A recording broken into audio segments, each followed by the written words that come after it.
नमस्कार, राधे राधे, जय श्री कृष्ण। मेरे चैनल वृंदे राखी पर आपका स्वागत है। आज मैं आपको इस वीडियो में गुप्त नवरात्रि के तीसरे दिन की कथा, जो त्रिपुर बाला सुंदरी की कथा है, त्रिपुर सुंदरी की कथा, वह सुनेंगे। और साथ ही देवी की उपासना के बारे में और देवी की कृपा के बारे में बहुत सारी जानकारियां भी आपको इस वीडियो में मिलेगी।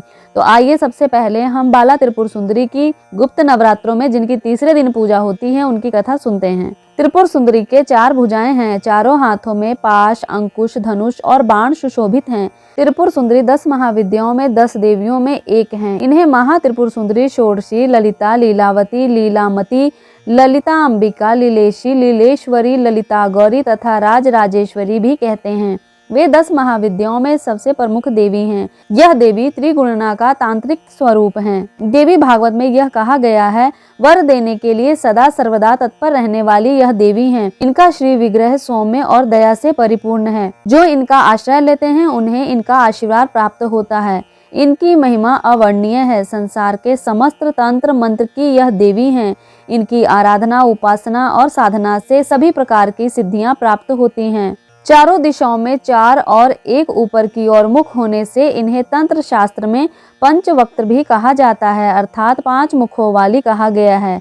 यह देवी 16 कलाओं से परिपूर्ण है, इसलिए इनका नाम षोडशी भी है। एक बार पार्वती जी ने भगवान शिव से पूछा, भगवान आपके द्वारा वर्णित तंत्र शास्त्र की साधना से जीव के आदि व्याधि, शोक, संताप, दीनता, हीनता तो दूर हो जाएगी, किंतु गर्भवास और मरण के असह्य दुख की निवृत्ति और मोक्ष की प्राप्ति के लिए कोई सरल उपाय बताइए।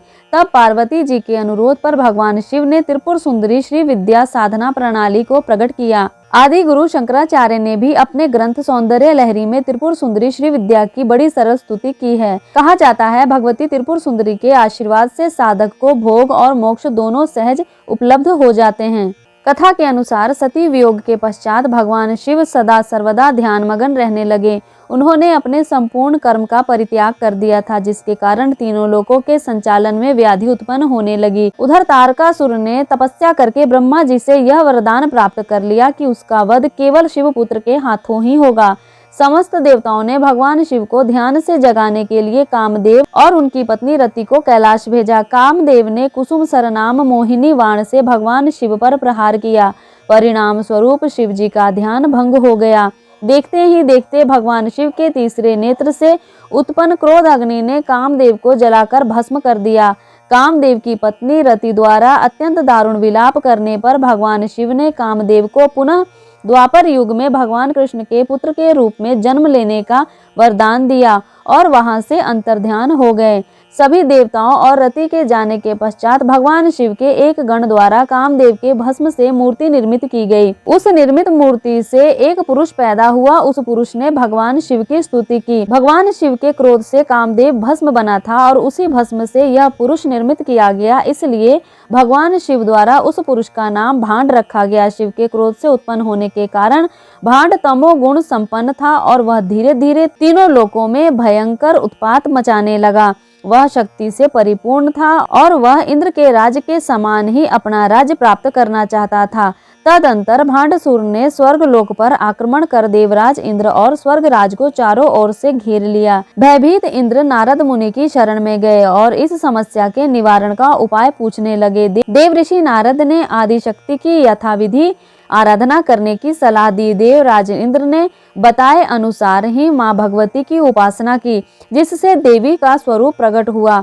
भांडसूर का वध करके देवराज पर कृपा की और समस्त देवताओं को भयमुक्त किया। देवी का यह स्वरूप बहुत ही सुंदर था। इनका नाम त्रिपुर बाला सुंदरी हुआ। यह देवी त्रिपुर बाला सुंदरी के नाम से विख्यात हुई। देवी त्रिपुर सुंदरी दैविक लोक मणिद्वीप की महारानी है। यह आदि शक्ति है। ये आपने कथा सुनी गुप्त नवरात्रि के तीसरे दिन की। गुप्त नवरात्रों में तीसरे दिन माँ त्रिपुर सुंदरी की पूजा अर्चना की जाती है। इसी प्रकार बाकी भी गुप्त नवरात्रि की जो कथाएं हैं वह आप मेरे चैनल पर एक अलग प्लेलिस्ट गुप्त नवरात्रि के नाम से है, उसमें जाके सुन सकते हैं और 10 महाविद्याओं के बारे में और गुप्त नवरात्रि के बारे में और भी बहुत सी जानकारियां प्राप्त कर सकते हैं। तो तब तक के लिए नमस्कार, राधे राधे, जय श्री कृष्ण।